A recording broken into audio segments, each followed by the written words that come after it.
Welcome back to Mr. Q English Channel, your cozy place to learn easy English through real daily life conversations. I'm Jenny and I'm here with Ryan.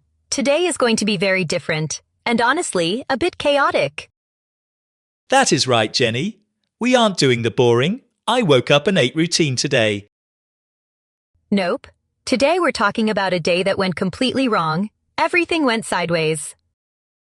Every disaster in this story becomes a tiny English lesson for our listeners.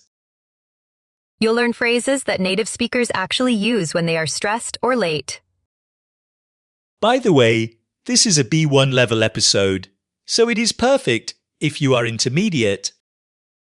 If you're a beginner, don't worry. We'll keep it slow and super practical for you. Quick, before we jump in, remember to hit like and subscribe to Mr. Q English Channel. Yes, share this with a friend who wants to speak English more naturally. Okay, Jenny, be honest. How is your day going so far? Any chaos yet? It is normal for now, Ryan, but I'm nervous about sharing my disaster story. Don't be nervous. We're calling it educational drama instead of chaos. I like that. Listeners, get ready for 5 mini scenes of real-life English power-ups. Scene 1 starts with the most dangerous thing in my room, the snooze button. Oh, I know that button. I pressed it 3 times this morning. Ryan, you didn't just press snooze. You signed a contract with your bed. I know. When I finally opened my eyes, my stomach dropped. My stomach dropped is that feeling when your heart jumps and you think, oh no. Exactly. I wanted to wake up at 7 o'clock, but it was already 7:45. Ouch. That is not just a bit late. That is a huge disaster for the whole day. I jumped out of bed still half asleep. My body was moving, but my brain was off. Half asleep is the worst mode. You feel like your soul is still in bed. I was scrambling, toothbrush in one hand, phone in the other, searching for a sock. I was so flustered, nervous and confused at the same time, it was a mess. Flustered is a great word for our listeners. Use it when things are chaotic. Then I had to think, how do I tell my boss I'm late? I was panicking. Did you write a long apology essay? Please tell me you didn't do that. No, I remembered our rule just say the truth. I simply said, I overslept. Simple and honest, I like it. I overslept is the phrase you need here. Say it with us, everyone. I overslept. Not I slept extra, just I overslept. Okay, here is a rescue line for you. I'm so sorry I overslept. I'm on my way. I sent that message and ran out of the house like I was being chased. That leads us to scene 2, the commute, the part where things get even weirder. I was speed walking like I was in an action movie. Then I saw my bus. The hero arrives. Oh wait, I know this story. Was it really your bus? My brain said, don't think, just get on. So I jumped inside immediately. Classic mistake, no thinking, just panic. What happened after a few minutes? I looked out the window and thought, wait, I don't know this street. Oops, the first red flag. Did the little blue dot on your map go far away? Yes, it was going far away from my office. I got on the wrong bus. Oof, that hurts the soul. You were already late and going in the wrong direction. I felt completely frazzled, tired, stressed, and with almost no patience left. Frazzled is when your brain and energy are both finished. No more power. I got off at the next stop and stood there like, why is this my life? It is the domino effect, Ryan.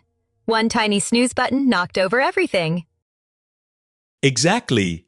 Hidden English for this. I got on the wrong buses and I had to backtrack.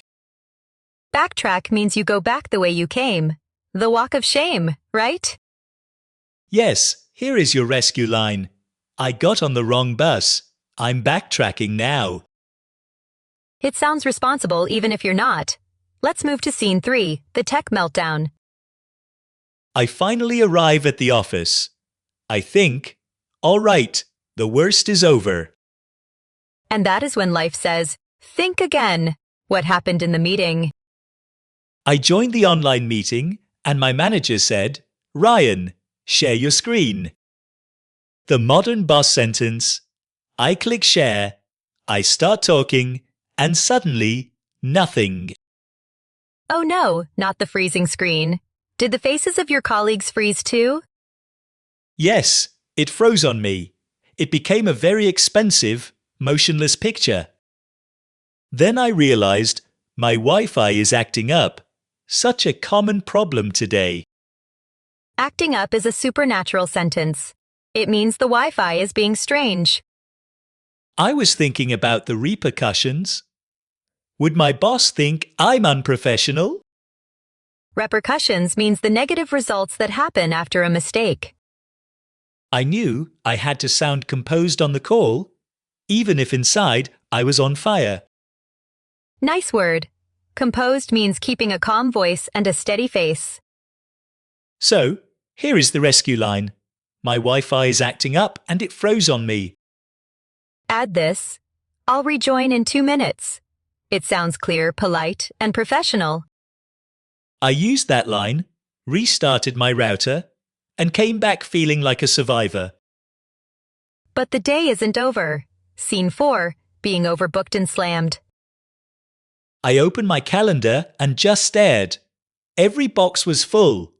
No breaks. By lunchtime, I was slammed. This means work was hitting me again and again. Then, the manager asked me to explain the new process with no warning. Oh, you were put on the spot. That is a high-pressure moment. Yes, my brain did a little pause. I knew the answer, but I wasn't ready. My first words were messy. I was talking too fast and I wasn't clear. I had to stop and fix it to keep my dignity, to keep my self-respect. Dignity is so important. You can admit a mistake, but still look strong. So I took a breath and said, let me gather my thoughts and backtrack a little. That is a powerful combination. It gives you time to think clearly. Hidden English, I was put on the spot and let me gather my thoughts. Here is the rescue line. Let me gather my thoughts so I can explain clearly. It sounds much better than just saying, I forgot. Right, Jenny? Much better. Now, the meetings are over. Scene 5, needing to decompress. I left the office. My brain felt like overcooked pasta, soft and useless. I sat on the bus and I felt a heavy, tired feeling, mentally exhausted. Everything today went sideways. Not totally broken, but always almost wrong. I realized I needed to decompress, to slowly relax after all that stress. Decompress is like opening a busy suitcase and letting everything out. I put my phone away and just looked out the window. No more emails. That is a brave move. Most people just scroll and get more stressed. Here is the evening rescue line. Today was intense. I need to decompress. I went home, made some tea, and sat in silence for 10 minutes. Wow, Ryan, no screen. You really were committed to relaxing. It worked. My shoulders relaxed, and I felt like a human again. You didn't see a bad day. You saw a strong day because you recovered. Exactly. Your day can go wrong, but your words help you repair it. Now, let's do a quick word tour to collect our best phrases. First, half asleep, you're moving, but your brain is still in bed. Second, flustered. That messy feeling of being nervous and confused. Third, frazzled. When your energy is at 1% and you can take any more. Fourth, acting up. Use this for weird Wi-Fi or a strange computer. Fifth, slammed, extremely busy, like work is hitting you hard. 6. Decompress, the process of slowly letting out the stress. And the phrases, I overslept, I got on the wrong bus, it froze on me. Don't forget, I was put on the spot and let me gather my thoughts. You can't stop every bad day, but you can choose clearer English. Try using just one of these words in the comments to describe your day. We really love reading your stories on Mr. Q English Channel. If this helped you feel less alone, hit like and subscribe. Share it with a friend who is always running late but still trying. This is Ryan and this is Jenny. Take care of your English and your mind. Goodbye, everyone. See you in the next episode.